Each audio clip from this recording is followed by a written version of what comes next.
नमस्कार, मैं हूं आशीष चित्रांशी और आप देख रहे हैं the news launcher.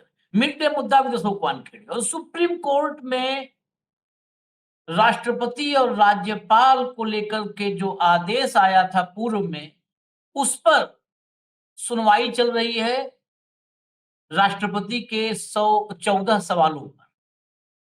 Justice Gavai CJI की अगुवाई में संवैधानिक बेंच इस पर लगातार डेली सुनवाई कर रही है।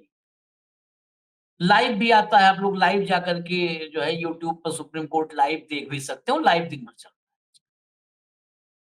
अब सबसे बड़ा सवाल पिछले कई दिनों से सियासी गलियारों में ये सवाल तैर रहा है कि क्या मोदी की सबसे बड़ी ताकत सुप्रीम कोर्ट परमानेंटली छीन लेगा, क्योंकि इसके बाद अब कोई चांस बचता नहीं है।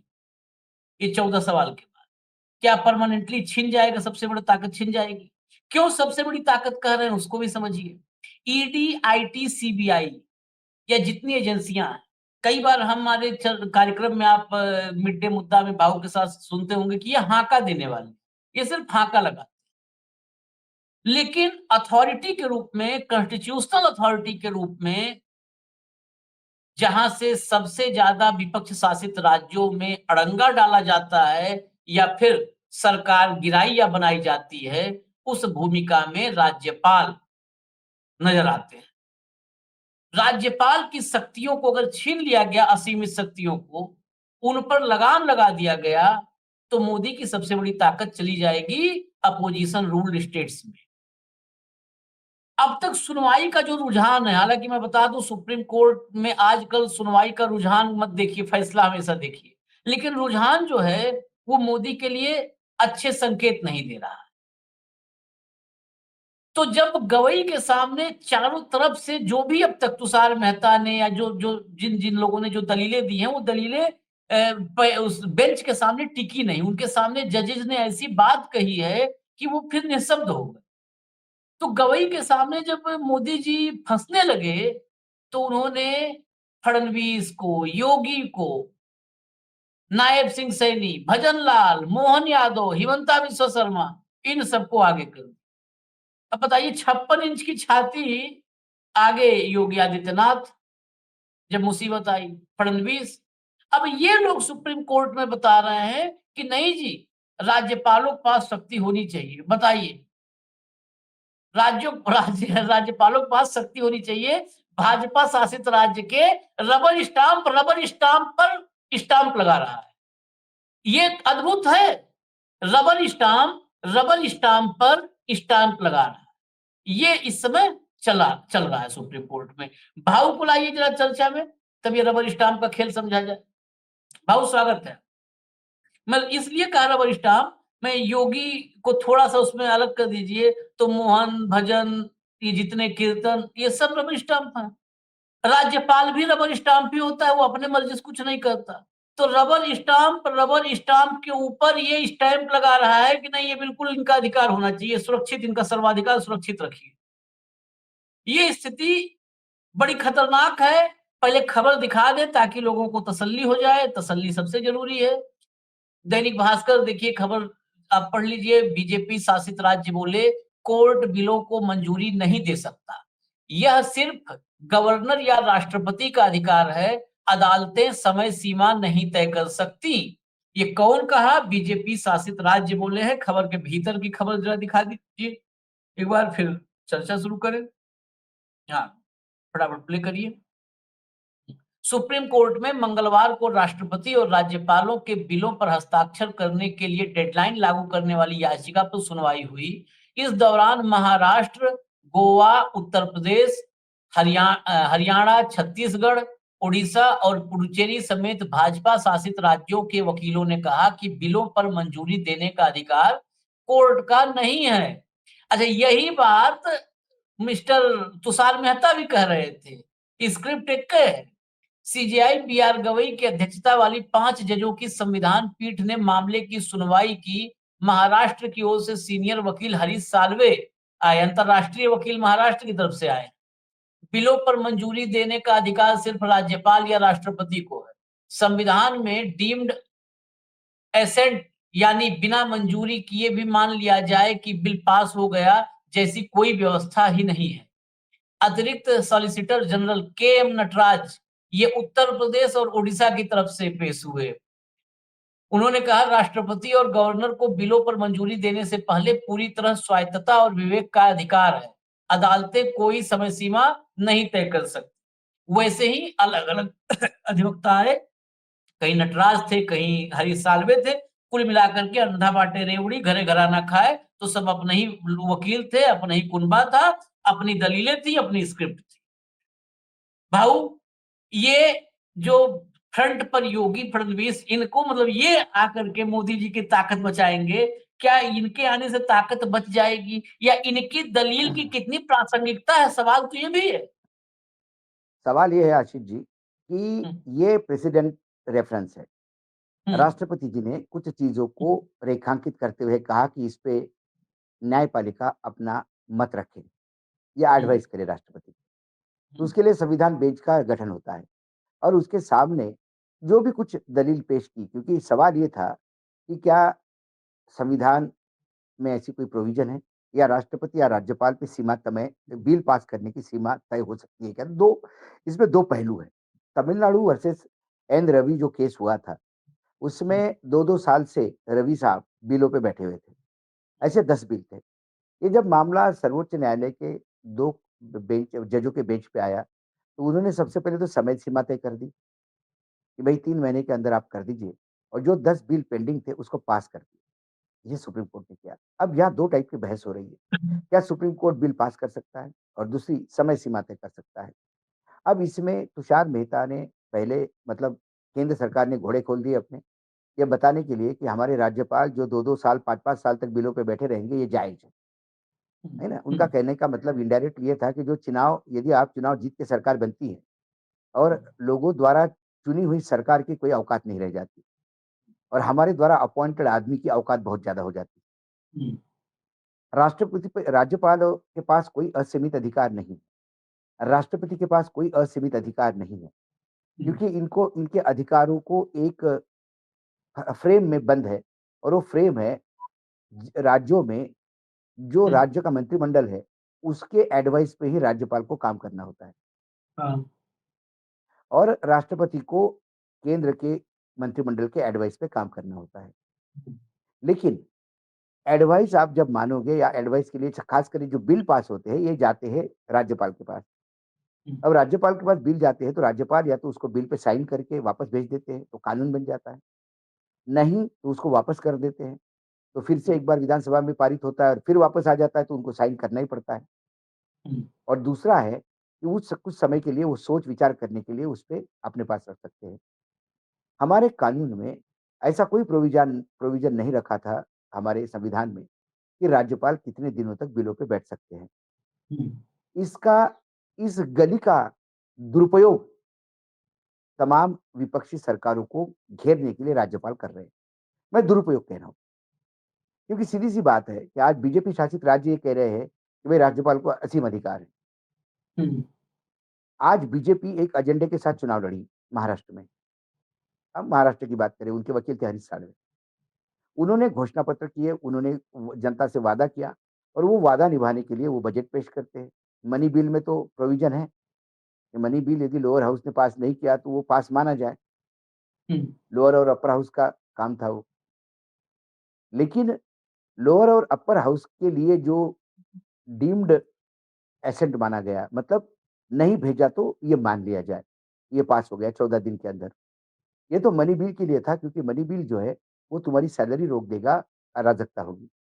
इसीलिए लोअर बिल को 14 दिन का टाइम दिया, लोअर हाउस को। लोअर हाउस और राज्यपाल एक नहीं हो सकते। राज्यपाल लोअर हाउस केंद्रीय राज्य के मंत्रिमंडल के अधीन नहीं होता। लोअर हाउस इंडिपेंडेंटली एक्ट करता है, लेकिन राज्यपाल इंडिपेंडेंटली एक्ट नहीं कर सकते। राज्यपालों को केंद्र राज्य के मंत्रिमंडल के अनुशंसा पे काम करना होता है, हुँ, बात एक। दूसरी बात यदि राज्यपाल बिना कारण बताए या बहुत ही फरतुस कारण ये बताए कि भाई साहब मेरा सर दर्द हो रहा है इसलिए मैं 5 साल तक ये बिल नहीं पढ़ रहा था।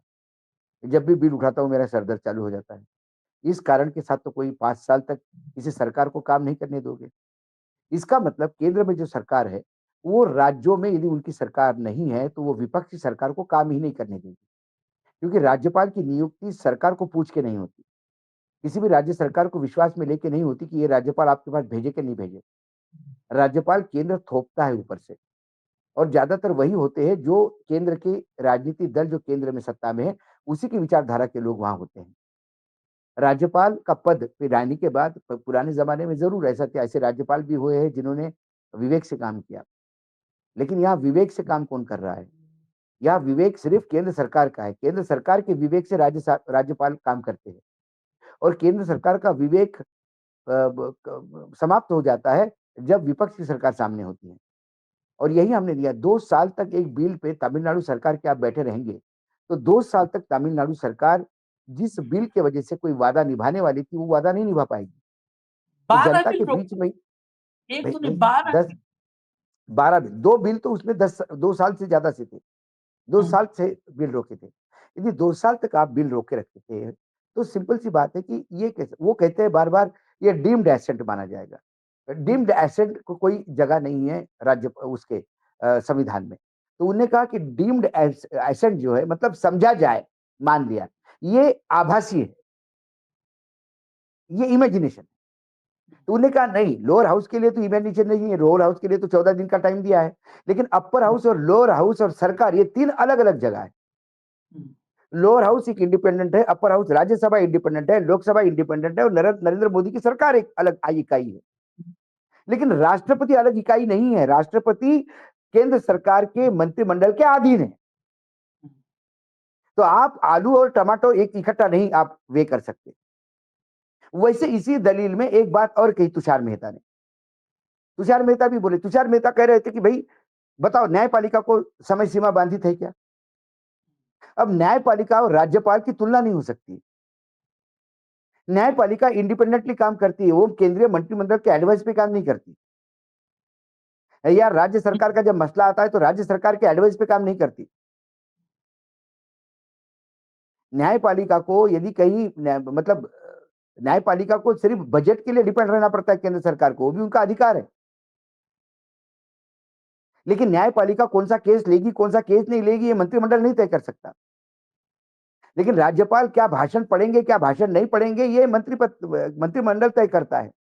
तो ये 2 इकाई है। आप आलू और रही बात अभी हाल ही में सर्वोच्च न्यायालय की एक बेंच ने वाकई अभी अभी 2 दिन पहले एक निर्णय दिया है। उसमें उन्होंने तमाम हाई कोर्ट्स को कहा है कि भाई आप 3 महीने से ज्यादा लोग क्या करते हैं, निर्णय ले लेते हैं और उस पर बैठ जाते हैं। कई निर्णय होने के बाद 2-2 हाँ, निर्णय सुरक्षित रख देते 2-2 साल तक। तो उसमें सर्वोच्च न्यायालय ने कहा कि 3 महीने से ज्यादा निर्णय नहीं रहेगा। 3 महीने के बाद तुरंत सर्वोच्च जो उच्च न्यायालय के मुख्य न्यायाधीश है उनके पास केस जाना चाहिए। उन्होंने समय सीमा बांधी, जहां समय सीमा है वहां समय सीमा बांधी। लेकिन ये प्रधानमंत्री की मन की बात थोड़ी है कि कभी 1.5 घंटा, कभी 2 घंटा, कभी 5 घंटा, कोई समय सीमा नहीं, जबरिया सुना रहे हो। ये बिल है। तो फिर चुनाव जो जीत के सर्वोच्च न्यायालय ने एक ही बात कही, चलो हम बिल नहीं पास करेंगे, ठीक है। हम राज्यपाल की सीमा समय नहीं तय करेंगे। चलो ये भी बात मान ले। तुषार मेहता जी ये बताया यदि बिल इतने लंबे समय तक लंबित रहे तो उसके लिए जगह क्या है? उन्होंने कहा कि राजनीतिक बातचीत होनी चाहिए। अब भाजपा के मानसिक या भाजपा की विचारधारा वाला गवर्नर हो, तो वो ममता बनर्जी या स्टालिन की बात क्यों मानेगा? स्टालिन कहेगा कि भाई हमने लोगों को बोला है कि हम 3,000 रुपए महीना महिलाओं को देंगे, ये बिल पास करना होगा। वो कहेंगे कि मुझे नहीं लगता आपको 3,000 रुपए देना चाहिए, आप तो उनको कुछ मत दो, इसलिए मैं बिल पे बैठ जा गया हूं। तो फिर बीजेपी नहीं देना चाहती है इसलिए स्टालिन की डीएमके नहीं देगी, ये किसने कहा? तो क्या बीजेपी का एजेंडा ही लागू करेगा क्या स्टालिन बिल पास करने के लिए? तो फिर अलग अलग राजनीतिक दल की क्या जरूरत है? फिर चुनाव की ही क्या जरूरत है? केंद्र में एक सरकार बने और राज्यपाल सरकार चलाए राज्यों की। फिर राज्य की सरकार क्या करेगी? राज्य की सरकार का दायित्व क्या है? राज्य की सरकार बिल नहीं पास करती, पास किए हुए बिल नहीं, मतलब एक मेजोरिटी सरकार है जिसके लोगों ने चुनी हुई सरकार, यदि वो बिल पास करती है और आप उसको रोकते हो। देवेंद्र फडणवीस को फर्क नहीं पड़ता, वो तो रात को 3 बजे राष्ट्रपति शासन हटा के सुबह शपथ लेते हैं। हाँ, उनको क्या फर्क? उनको कोई फर्क नहीं पड़ता। उनको तब फर्क पड़ेगा जब केंद्र में दूसरी सरकार होगी और राज्य में होंगे, हम्म, तब ये कोर्ट आएंगे हमारे साथ अन्याय हो रहा है। संघीय ढांचा चरमरा जाएगा राज्यपाल के पास सीमा सीमा तय नहीं हुई तो। और बार बार सर्वोच्च न्यायालय कह रहा है कि जो बिल 12 पास किए गए वो नासिर नहीं है, वो एक सिचुएशन थी जिसमें हाँ, कोई चारा नहीं था। और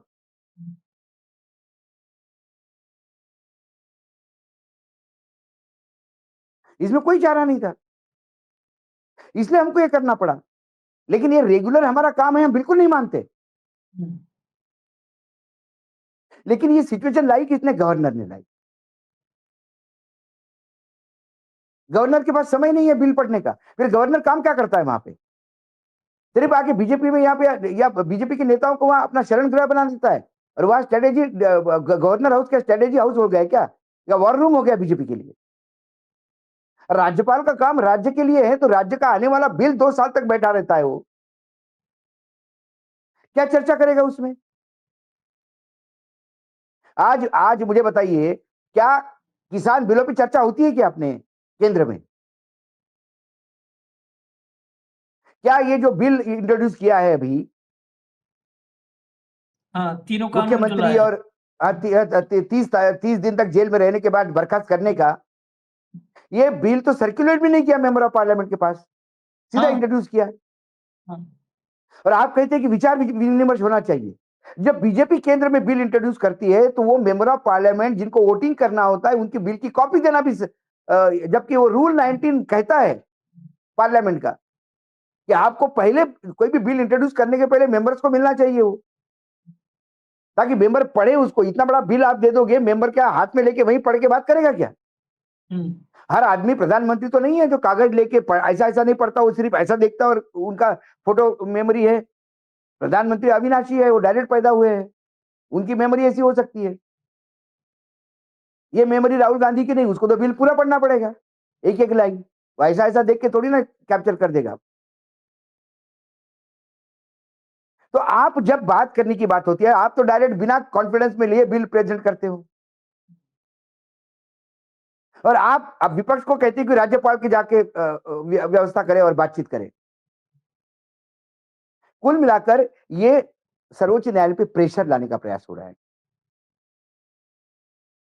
बार बार। अब पूरे बीजेपी शासित राज्य भी अपनी बात कह रहे हैं कि भाई हमारा बिल वो 5 साल तक भी पेंडिंग करे तो वो उनका अधिकार है। बीजेपी शासित राज्यों के कहा कोई एक उदाहरण तो दे। बीजेपी शासित राज्य का मुख्यमंत्री ये कहे कि भाई हम खुद चाहते हैं कि राज्यपाल के पास वो अधिकार होना चाहिए। देखिए, मेरे राज्य का एक बिल 4 साल से पेंडिंग है, हाँ। मैं गया कोर्ट, मैं राज्यपाल की इज्जत करता हूं। एक उदाहरण है। अरे ये तो उदाहरण। रात को 3 बजे साइन होते हैं बिल। हाँ, 3 बजे साइन होता है, सुबह बिना दातून किए, बिना कोलगेट इस्तेमाल किए शपथ ग्रहण करवा देते हैं। शपथ ग्रहण कर देते हैं अरे बिना मुंह हेड तो धुल काउंट किए। अरे ग्रहण। बिना हेड काउंट किए एक कागज की सूची पे अजित पवार को उप मुख्यमंत्री बना दिया। हाँ। कहा गई वो सूची? क्यों 80 घंटे सरकार चली, क्यों नहीं चली सरकार? राज्यपाल ने अपने विवेक से काम किया। विवेक होता कहां है? अविवेकी लोग यदि बैठे रहे वहां पे तो उनसे विवेक की अपेक्षा कैसे की जाए? या तब राज्यपाल एक नॉन पॉलिटिकल इंसान हो, यह तय कर ले कि राज्यपाल नॉन पॉलिटिकल इंसान हो। हर राज्य का राज्यपाल नियुक्त करने के लिए प्रधानमंत्री की तरफ से एक आदमी सर्वोच्च न्यायालय की तरफ से और एक आदमी राज्य सरकार की तरफ से। सब और तुम नॉन लोग कर पॉलिटिकल देंगे। 4 नाम आ जाए, कोई बड़े बुद्धिजीवी आ जाए, कोई इकोनॉमिस्ट आ जाए, कोई एनवायरमेंटलिस्ट आ जाए, कोई बड़ा संपादक आ जाए, वो तय करे। ये जरूरी कि राज्यपाल वही लोग बने जो आपके विचारधारा के हैं, जो चुनाव नहीं जीत सकते, जो डंपिंग ग्राउंड हो गया राज्यपाल। पूरे देश के राज्यपाल देखिए आप, उम्र होगी राज्यपाल बना दिया। और उसके ऊपर मेहता जी कहते हैं कि राज्यपाल कोई डंपिंग ग्राउंड नहीं है, हम्म। वो कोई पोस्टमैन नहीं है, तो राज्यपाल है क्या अभी? ये तो बताए ना पोस्टमैन भी बिल में पास। पोस्टमैन भी पत्र आने के बाद पते पे पहुंचाता है। हम्म। राज्यपाल की तो औकात पोस्टमैन से भी नीचे हो गई है। वो तो ऊपर से आया हुआ पत्र भी पोस्ट पे नहीं पहुंचा, उसको बोला जाता है कि किधर नहीं देना तो नहीं देना, सिर्फ इसको देना और इसको मत देना, ठीक है, इसको देना और इसको नहीं देना। नहीं, आजकल सुप्रीम कोर्ट में जिस भी मामले में सत्ताधारी दल या चुनाव आयोग है एक पक्ष, वहां पर दलील थोड़ा होती है, वहां पर दलील नहीं होती, वहां पर कुतर्क होते हैं। जैसे चुनाव आयोग का जो एक अधिवक्ता चतुर्वेदी या कौन, हाँ, द्विवेदी साहब हैं जो भी, वो भाई साहब सुप्रीम कोर्ट में खड़े होकर के कहते हैं कि विपक्ष फर्जी में हंगामा कर। अरे तुमको तर्क रखना है, तथ्य रखना है, लीगल पॉइंट्स रखने हैं, भाई विपक्ष फर्जी में बवाल करता है। सर्वोच्च न्यायालय, यदि मैंने वही तो कहा, उन्होंने कहा कि भैया ये डीम्ड एसेट नहीं है, डीम्ड एसेट नहीं है तो फिर क्या है? यदि भाई उन्होंने कहा, अभी उदाहरण कैसे कैसे देते हो आप? लोअर हाउस का उदाहरण दे रहे हो, लोअर हाउस को गवर्नर पद से कैसे? गवर्नर पद किसी से के साथ टैली नहीं कर सकते, हाँ, गवर्नर पद सिर्फ राष्ट्रपति के साथ टैली कर सकते हैं। जो राष्ट्रपति की भूमिका केंद्र में है, वही राज्यपाल की भूमिका उस पे है। क्या राष्ट्रपति अपना टूर खुद तय कर सकते हैं? विदेश यात्रा से लेकर तमाम यात्राएं राष्ट्रपति को अपने भरोसे करनी पड़ती है कि केंद्र की पूछ के कर मंत्रिमंडल तय करता है? राज्यपाल का अभिभाषण मंत्रिमंडल बनाता है कि राष्ट्रपति बनाता है अपने मन से? हमने कई बार देखा कि प्रणब मुखर्जी राष्ट्रपति थे, किस पार्टी से थे? कांग्रेस के थे। इसके बीच में सत्ता बदल गई और बड़ा ताज्जुब लग रहा था कि प्रणब मुखर्जी जब संयुक्त सदन को संबोधित करते होते बोलते थे कि my government has done, my government has done, because he was binded by law, by constitution, to say my government, whoever government, it was not Modi's government. Technically, it is Pranab Mukherjee's government. But to say that it is my government, he has to take advice from Modi's cabinet. तो उन्हें तो नहीं कहा कि अभी विपक्ष की सरकार आई है तो ये मोदी जी की सरकार जो कर रही है, मोदी जी की सरकार ये कर रही है, मोदी जी की सरकार ये कर रही नहीं। राष्ट्रपति हमेशा कहते हैं मेरी सरकार, राज्यपाल भी कहते हैं मेरी सरकार। सरकारें आती है जाती है, लेकिन राज्यपाल के पद की ऐसा भी हमारे संविधान निर्माताओं ने कभी नहीं सोचा था कि इतने अविवेकी लोग बैठेंगे सत्ता में। नहीं तो उसमें वो लिख देते कि 15 दिन के अंदर बिल वापस करो, टाइम ही लिख देते। उन्हें मालूम नहीं था कि विपक्ष की सरकार को, कि उनको ये लगा कि संघीय ढांचे की सब इज्जत करेंगे। तमिलनाडु की जनता ने यदि स्टैलिन को सत्ता में बिठाया तो तमिलनाडु की जनता की इज्जत करनी चाहिए। इस बात है, प्रचंड बहुमत से बैठा है, ममता प्रचंड बहुमत से बैठी है, तो उसकी इज्जत बंगाल के लोगों की बेइज्जती है। राज्यपाल को ये किसने अधिकार दिया कि बंगाल के लोगों की बेइज्जती करे? क्योंकि बंगाल के लोग, मैंने कहा ना कि आज नरेंद्र मोदी सत्ता में है, चलो मैं तो बोलता हूँ ये छोड़ो, पिछले बार तो उनके पास खुद के 300 वोट थे। अब कई बार कहते थे कि भाई वो तो संघ का एजेंडा लागू कर रहे हैं, मतलब बिल्कुल कर रहे हैं, और करेंगे क्यों नहीं? क्यों कहीं नहीं करेंगे? लोगों ने उन्होंने चुनाव जितवा के दिया है। जब लोगों ने वोट दिया तो उनको मालूम नहीं था कि ये संघ की विचारधारा क्या है। यदि देश ने उनको चुनाव जितवा के दिया, 300 सीटें उनके पास, तो अपने हिसाब से काम करेंगे। आपको पसंद नहीं आए बात अलग है, लेकिन वो सत्ता में है तो अपना एजेंडा लगाएंगे ना। तो नरेंद्र मोदी जी को अपना एजेंडा चलाने का अधिकार है, अमित शाह जी को अपना एजेंडा चलाने का अधिकार है, क्योंकि लोगों ने उन्हें चुनाव जितवा के दिया है। वो थोड़ी विपक्ष को पूछ के करेंगे कि भाई साहब बताएं हम बजट ऐसा पास करें कि नहीं करें, क्या जरूरत है? उनके अपने हिसाब से बजट करेंगे। उनको लगा एग्रीकल्चर पे पैसा देना है देंगे, उनको लगा इस बार मंदिरों पे पैसा देना है तो देंगे, उनकी सरकार है। लोगों ने चुनाव जितवा के दिया है, लोगों को मालूम था ये किस विचारधारा के है। वैसे डीएम के किस विचारधारा की है ये तमिलनाडु के लोगों को पता था। अब डीएम के आपकी विचारधारा से नहीं सहमत है तो आप क्या गवर्नर से उनको प्रताड़ित करेंगे, उनके बिल रोक देंगे, उनको काम नहीं करने देंगे?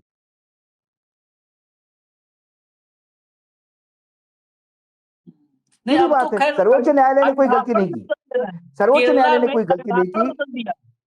मैंने वही तक बस, हाँ बताओ। अभिभाषण नहीं देता राज्यपाल, वो अपने मन से भाषण में बोलने लगा, वॉकआउट हुआ, जबकि अनकॉन्स्टिट्यूशनल है, असंवैधानिक है। असंवैधानिक है। उसको भी कहने लगे हरीश सालवे तुषार मेहता प्रोटेक्ट कर नहीं वो कर सकता है। अच्छा यही भाजपा ऐसा नहीं है, हम एक बात बड़ा क्लियर कर दें, ऐसा नहीं है कि कांग्रेस के समय में राज्यपाल बिल्कुल दूध के धुले थे। नहीं नहीं नहीं नहीं नहीं नहीं नहीं, कांग्रेस ने भी वही किया। हाँ, लेकिन ऐसा नहीं किया कि 5 साल किसी सरकार को काम ही न करने दें, उसको बिल्कुल बिल्कुल डिफंक कर दें कि वो लाचार कोई काम न अपना कोई देखिए डिलीवरी न दे देखिए, पाए। कांग्रेस के समय राज्यपालों ने अपना गेम करा। कैसा गेम किया? हाँ, यदि पार्टी हाँ, टूट रही है, नया हाँ, मुख्यमंत्री आ रहा है, तो उसको शपथ दी, बगैर चेक किए शपथ दी। वो काम हाँ, किए, लेकिन बिल पे बैठ जाने हाँ, का काम नहीं किया। हाँ, कभी बिल का सरकार को काम नहीं करने देने का काम नहीं किया। इनवाइट कर लिया किसी को जिसको नहीं, जिसके हाँ, पास बहुमत नहीं है, उसको इनवाइट उसको कर लिया, इनवाइट कर। उसको ओथ उसकी करवा दी। लेकिन ऐसा नहीं किया। और यही भाजपा है, मतलब आज जो राज्यपाल कर रहे हैं इसका 40% करते थे राज्यपाल। उस समय राज्यपालों के खिलाफ भाजपा ने बहुत मोर्चेबंदी की है। मैं तो उत्तर प्रदेश बहुत की। की बात करूं, इतने वो इतने हंगामे, भाई, इतने बवाल, राजभवन मैंने मार्च कर कहा रहे ना, हैं, तो ये कर बिल्कुल रहे हैं। राजभवन मार्च कर रहे हैं। आप मुझे बताइए, सरकारें गिराई है, सरकारें चलाई है, फिर राज्यपाल के के प्रति आंदोलन किए हैं, हाँ, राज्यपाल के खूब। बंगले के सामने आंदोलन किए, खूब आंदोलन किए। हाँ, मैं आप करूं तो सदाचार, दूसरा करूं तो व्यभिचार, ये कहां से आ गया? हाँ, और आज आपके गवर्नर करे, मैं मना नहीं करता, लेकिन ये तो मत करो कि सरकार को काम ही नहीं करने दो। और फिर आप उधर भाषण दोगे जाके, बताइए 5 साल तक क्या किया? एक वादा पूरा नहीं किया। हाँ, हाँ, कैसा ये करेगा वादा पूरा? ये गजब, दोनों तरफ से पकड़ते हैं। खैर, ये तो सुप्रीम कोर्ट के पास अब मामला है, सुप्रीम कोर्ट में इतनी सुनवाई हो रही है। नहीं, और लेकिन मुझे मुझे लगता है, ताज्जुब लगता है कि बहुत बड़े बड़े लोग, हरीश साल्वे हम्म, जैसे लोग, हाँ, हरीश साल्वे को एक इंटरनेशनल लेवल पे मैं मानता था।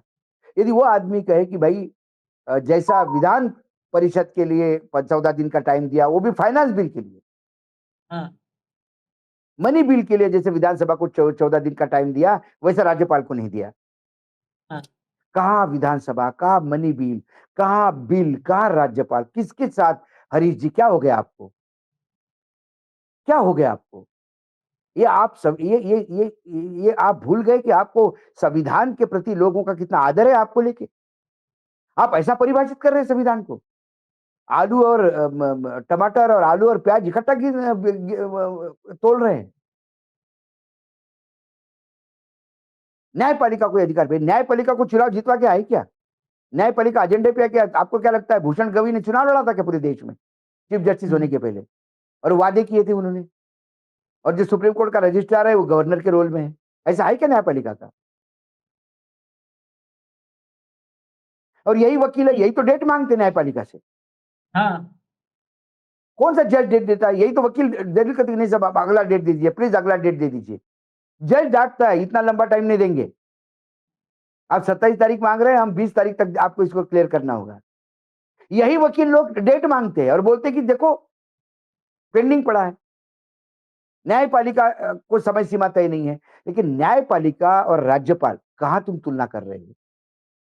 न्यायपालिका केसेस के सुनवाई में कई बार एजेंसियां खराब काम करती है। मालेगांव में क्या हुआ? एनआईए ने केस इतना रिप्रेजेंट पुअर किया कि जज साहब को कहना पड़ा कि एनआईए ने बहुत घटिया काम किया। जो लोग मरे उनके साथ न्याय नहीं हुआ, क्योंकि बम ब्लास्ट हुआ, ये सबको पता है, लेकिन कैसा हुआ ये एनआईए इतने सालों से 15-18 साल के बाद भी नहीं बता पाई। ये बोला ना उन्होंने। तो इसमें कौन कौन जिम्मेदार है? 18 साल तक आप करे। दिल्ली मुंबई पुलिस ने सुशांत सिंह राजपूत के केस में 15 दिन क्या लगा दिए। पूरा बिहार से लेके पूरा बीजेपी के शासित जितने राज्य थे आंदोलित हो गए। बिहार का नहीं भूमिपुत्र मुंबई पुलिस काम नहीं कर रही है, सीबीआई जाएगी। क्या हुआ सीबीआई का? आज कितने साल हो गए सुशांत सिंह राजपूत मरे? क्या सीबीआई बता पाएगी क्यों हुआ? क्यों नहीं आप बताती? प्रोसिक्यूशन को देखिए ना कि क्या, कैसे क्या चल रहा है, कितना काम कर रहे हैं वो। और उतने नहीं, एक तुलना बस 15 सीधा सा पार्ट मैंने कर बताइए दे। ना, 5 महीने, 5 महीने हेमंत सोरेन जेल में रहे। हाँ, 5 महीने ईडी हेमंत सोरेन के नाम पे जमीन से क्या क्या संबंध है ये नहीं बता पाई। हाँ, 18 साल तक एना है, उस स्कूटर का, मोटरसाइकिल का चेसिस नंबर नहीं ढूंढ पाई। और हाँ। न्यायपालिका को आप न्यायपालिका को गाली देंगे?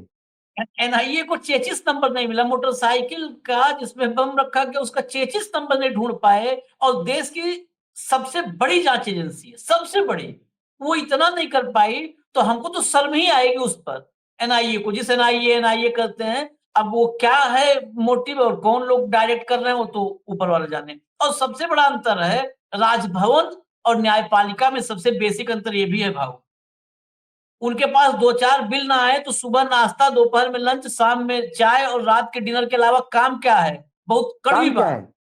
बिल्कुल, काम क्या बिल्कुल, है अगर राज्यपाल 2-4 के पास बिल काम ना क्या हो? है? और वहां पर करोड़ों केस हैं, न्यायपालिका में जज नहीं पूरे हैं। सुप्रीम कोर्ट से लोअर कोर्ट तक अभी जुडिशरी में जज जितने चाहिए उतने नहीं हैं, और करोड़ में केस है, करोड़ में, 5 फिर करोड़ से ऊपर। इंफ्रास्ट्रक्चर, जरा मेहता जी को मैं घुमाता हूँ जिलों के कोर्ट में, तो देखिए जरा, खड़े भी हो सकती के 5 मिनट। और सारे हाँ, गवर्नर देखिए कैसे रहते हैं। गवर्नर, एक राजा राजभवन, नहीं रह सकता। एक एक एक राजभवन देखने राजभवन लायक है देश देश का। एक राजभवन में मैं बता रहा हूँ, वो भी उत्तर प्रदेश का खाली राजभवन है, और उत्तर प्रदेश में 80 जिले हैं। अगर मुझे लगता है सारे 80 डिस्ट्रिक्ट कोर्ट को राजभवन परिसर में बैठा दिया जाए, ऐसे उठाकर रख दिया जाए, तो राजभवन शायद बड़ा साबित होगा। उत्तर प्रदेश सबसे बड़े स्टेट की बात कर रहे हैं, 80 जिले उठा के सबको रख दे जो है, तो और ये बचा तो न्यायपालिका की तुलना बोलते हैं, आपके पास समय सीमा नहीं, आप गवर्नर को कैसे कर देते? अरे अजीब आदमी है।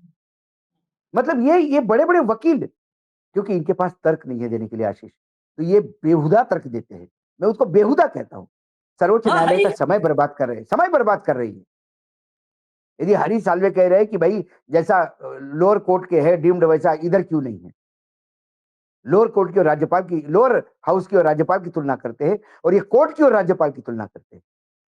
मेहता जी हंस हंस कर खैर, विवेक, राज्यपालों के विवेक पर ये तर्कहीन जिरह जो चल रही है, इसमें सबसे बड़ी परीक्षा सुप्रीम कोर्ट के विवेक की है, चीफ एग्जैक्ट जस्टिस के विवेक की है, और उस संवैधानिक पीठ के विवेक की है ये कि है, उनका विवेक क्या फैसला लेता क्या है, कहता है या फैसला उनका भी लेता विवेक राज्यपालों के विवेक के साथ मैच कर जाता है।